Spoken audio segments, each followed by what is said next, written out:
Hindus under attack in the US?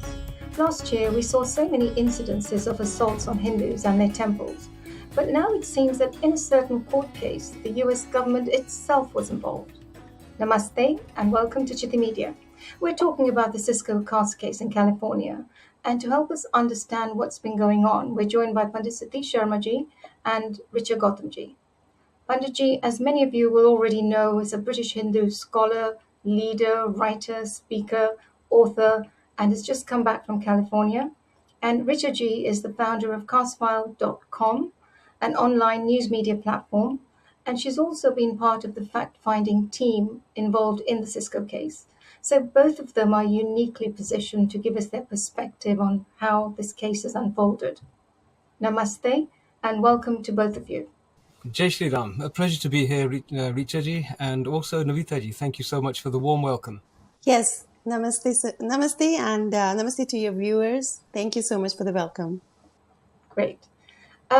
So we've just seen a spectacular case of anti-Hindu misinformation play out, a case that collapsed when it actually got to court.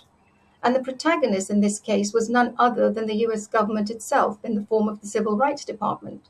Richard ji, could you give us a summary of how this case came about and how it's played out in the courts? Yes, Navita ji. I actually want to go a little bit, step a little bit back, and I want to talk about how a narrative is built. Because if you look at what happened in the 2000s, Indian Americans were projected in media as a model minority. And, there was a constant, stories of success being played in the media because there were CEOs in the Silicon Valley, startups that were founded by Indian Americans. And it became a common phrase that Indian Americans are model minorities. Their crime rates are low. They overtook the Jews as the ethnic minority with the highest per capita income. And so the story was very good. And then suddenly we see a series of things happening after 2016. We see the Equality Lab survey come out, which stayed under the radar for some time. It was clearly debunked as a fake and unscientific survey by many of us. But then we had in 2020 everything ramping up. In June 2020, a case came out, which is the Cisco case, which we are discussing today, and in which two managers were called out as discriminating by caste by an anonymous self-identifying Dalit, John Doe. And this case is one of the cases that the Civil Rights Department would have handled. And typically, nobody names the managers. It's usually the company like Cisco that would come out as a small press release in the local papers. But this case was splashed across media.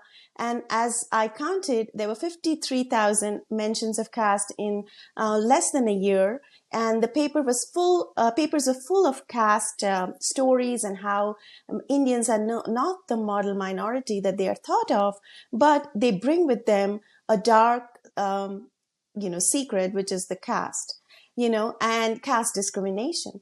And then there was this book by Isabel Wilkerson, which made caste a household name because, of course, it was promoted by Oprah in her Oprah Book Club, by New York Times as a bestseller. And then caste was equated as race. And that really brought about, further developed the narrative. There was a survey, Carnegie Endowment survey, which also came out in August, around the August 2020. And if that had been a survey as they would have imagined, where Indian Americans would have come out as a caste discriminating community, I think the narrative would have been complete. But that survey showed clearly that Indian Americans are not caste is a diluted identity in the diaspora, and they do not experience caste discrimination here. So all in all, a bad survey, a fake case, which we found out later that Cisco case, one swallow does not a summer make. I always say that if there was a case, in 2020, we sort of assumed, okay, maybe there was this case that happened. But we found out later that this case was also a manufactured case. And there is a website called castegate.org where I was one of the several volunteers who looked at the court documents, and we were on a fact-finding mission to understand this case, and we found that not only was the case manufactured, the John Doe was hired by Sundar Iyer, who was one of the accused. So, it's the same actor inference, which is why Cisco did not take any action when it was an HR complaint. And also we found that the other candidate who was promoted in place of John was also a Dalit candidate. So the CRD department, Civil Rights Department, did not interview the candidate who was promoted. They continued to hide some of these facts in front of the judge. And the case was dismissed only after a motion for sanctions was filed by the defendants, Sundar Iyer and Ramana Kampela. And so to avoid the penalties and egg on the face, CRD withdrew the case forever with prejudice, which means they'll never be able to file that case again. So this is the story of how caste narrative was built in the United States. And the Indian Americans are today facing this, not only in terms of the survey, the Equality Lab survey, which is being used despite the Carnegie Endowment survey. And despite the Cisco case having been dismissed, they are still using it in media narratives. And thirdly, as you know, the policy is coming about where caste is going to be embedded into the Civil Rights Act. So we have a big fight ahead. And of course, Panditji coming here was a big boost for us to, understand and see the, equations that the similarities between UK and the United States. So yeah, big battle ahead there. Thank you so much. It's interesting. Let me just try and summarize for the viewers what I've heard from you and what I've read in the papers myself. So in this case, the CRD fabricated evidence. So they alleged that the Dalit, this John Doe, was on low pay, but actually he was earning millions more than his so-called Brahmin boss. They also hid the fact that Sundar Iyer, the Brahmin boss, had given all the top jobs to Dalits, which is positive discrimination, if anything. I also read that they made outrageous claims of Dalits being raped and assaulted by upper caste Hindus when there's no police reports, there's no media evidence, there's no convictions. There's just no evidence. I also read that they deliberately misinterpreted Hinduism. They defined caste as a strict Hindu social hierarchy, when anybody who's done a little bit of research will know that caste is actually an imposed construct by the colonizers. And if anybody wants to know more about caste, we'll put a link in the description below which explains how caste itself was forced upon Indian society by the colonizers. And, Panditji, this is a bit strange, isn't it? Because the way the CRD seemed to have misrepresented the facts of the case, this must qualify as misinformation, which is false information deliberately designed to mislead. That's exactly what they seem to have done here. So on the one hand, you have a government that's trying to criminalize misinformation. And then on the other hand, you have a government department actively engaging in it to target Hindus. There's some sort of rich irony in here, isn't there, Panditji? Well, if it wasn't so pernicious and so malicious, it would actually be quite ridiculous. It's almost as though the state government in California is suffering from, at best, schizophrenia and possibly even worse, multiple personality disorder, with a little bit of psychosis and psychopathy thrown in. It might be worth somebody putting together a psychological profile of the state government as though it was an individual. In fact, I think I will enjoy doing that myself. But you're right. This is not misinformation. This is worse than misinformation. This is exactly akin to a hate-based propaganda exercise. This is identifiable as such, the elements of it. You've identified some of them step by step. Richa very clearly has delineated for us the specifics about a case the elements of which are now part of the statutory court process. And so they're visible and available as evidence for everybody else to have a look at. Yeah, Richa, I noted that you said one swallow does not a summer make. And in this case, there wasn't even a swallow. It was a fabrication, a mirage. So there is an illusory swallow, and out of it they have created this great big edifice that Hindus are terrible. This is clearly an exercise in hate mongering. And if I can just contribute a little bit in terms of the profile, I was asked by many people to help compare and review what had happened in California with what had happened in the UK. And it's exactly the same process. Conventionally, if there is a complaint, an attempt is made at mediation. We get the various parties around a table, you sit down with them, you work out and really pick apart all of the individual bits, and then you try and find some common ground. The best solution forward for everybody, a win-win. Mediation is normally the first process. It was absent here in the United Kingdom, and it's absent there in California. The next thing I noticed was that there was no consultation done with the target community, i.e. the Hindu community. No consultation prior to legislation. That's exactly what happened here in the United Kingdom. And so how did they then get this legislative process underway? They relied on reports. Here in the United Kingdom, we had that infamous NISA report, where the managing director of NISA, the organization itself, said it had never been prepared to be used for legislation. The budgets that they had been given were grossly inadequate, it was largely anecdotal, and there was no police evidence of any of the cases that had been included. And yet it was produced in Parliament and touted as being a peerless work of academic research. Strikingly, the Equalities Labs report is exactly the same, totally lacking in quality, no evidence, purely anecdotal propaganda. That was remarkably similar as well. And the process on the basis of that report that ensued was exactly the same. Defamation and vilification, followed by a rush to legislate, exactly as we saw here in the United Kingdom. You may recall the Equalities and Human Rights Commission here in the United Kingdom, supposedly tasked with the, shall we say, with the prerequisite of being unbiased, unprejudiced in all of its work, rushed to publish its opinion. I don't know if you recall, but it said, oh yes, caste is a terrible thing, it inflicts the Hindu community, and we have to get rid of this scourge. No unbiased, objective approach there.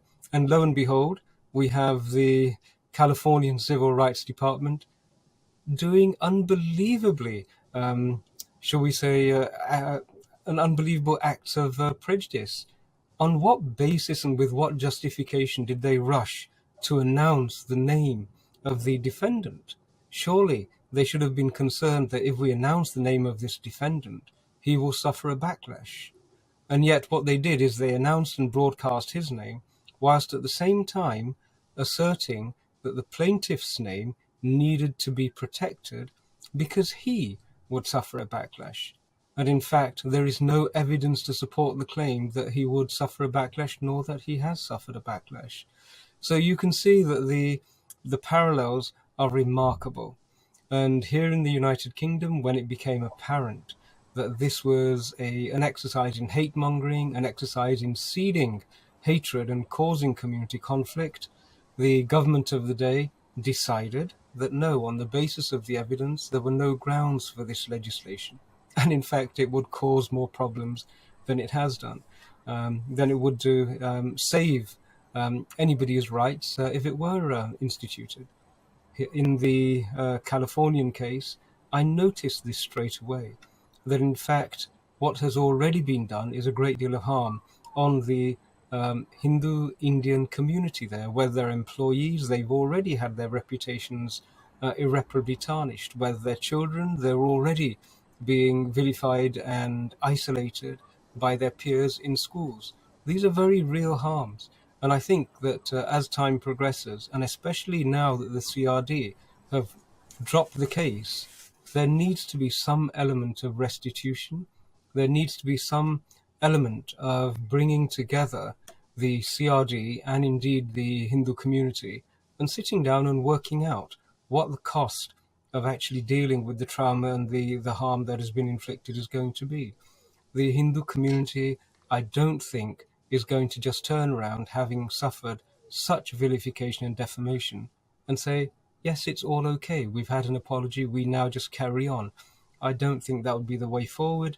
And looking at the passion with which the grassroots are coming together, I think that we're going to see a good result sooner or later. It's inevitable. Yeah, I mean, you make an important point because what you're saying is that although in this case, the Cisco case collapsed, during the 3 years when it was making all the headlines, its allegations created fertile ground for Seattle to pass its Caste ruling. So now you have a piece of legislation that's already been enacted, albeit on the basis of a fabricated case, but it sets a precedent, doesn't it, that could pave the way for more such rulings, unless, as you mentioned, that it's challenged very robustly and restitution sought and equal amount of media coverage goes to the other side of the story. Well, Richa ji, I know, has done a lot of work on the Seattle case. And in fact, I would strongly recommend that all of the viewers have a look at the castfiles.com website. It has got a lot of information, and also Seattle is an area, I think, where we're going to see a great deal of progress. One of the legal advisors, I think, to Cast Files has actually instituted legal proceedings in court against the Seattle councillors or assembly members. Richa, perhaps you'd like to share some updates on that. I'm sure it's moving forward very fast. Absolutely. I think it's faster than how the Indian system works. But yes, there are processes there. We're still waiting for some of the steps to, go forward.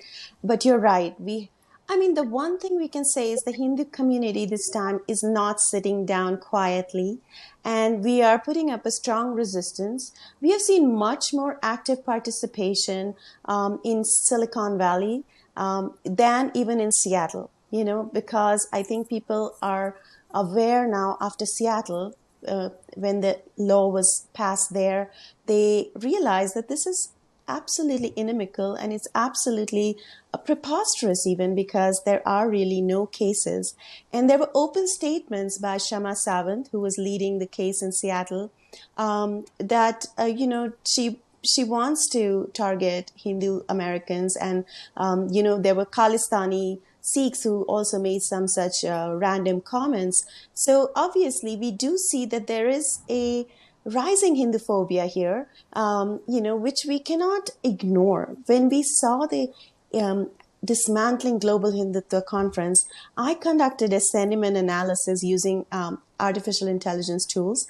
And what I found was that even though they kept saying that this is to dismantle Hindutva, whatever that is, and not Hinduism, there was direct targeting on Hindus, on Brahmins, on BJP, and a lot of the Breaking India elements were surfacing in that conference. And the most important thing that I would say is that the caste discussion did come across in that, and they talked about 4 last names like Trivedi, Sharma, Mukherjee, who are corporate malignant Brahmins.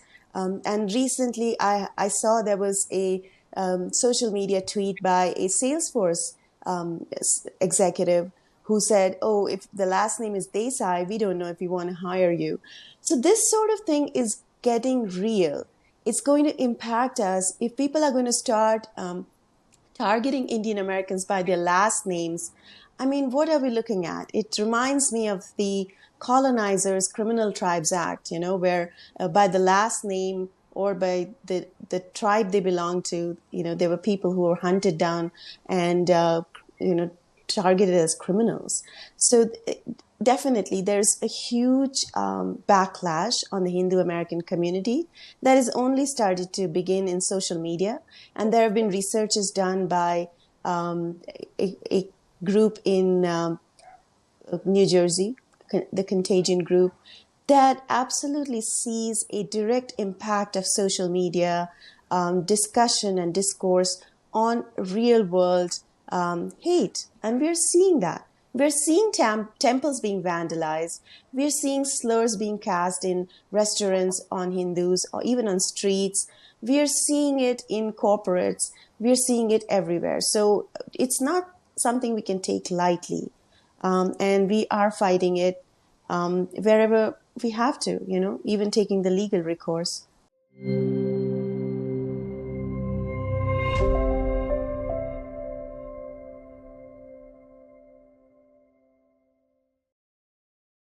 Please remember to subscribe to us and switch on the notifications for this channel. For our other social media links, more content, and to support our work, please visit citti.net. Dhanyavad. Namaskar.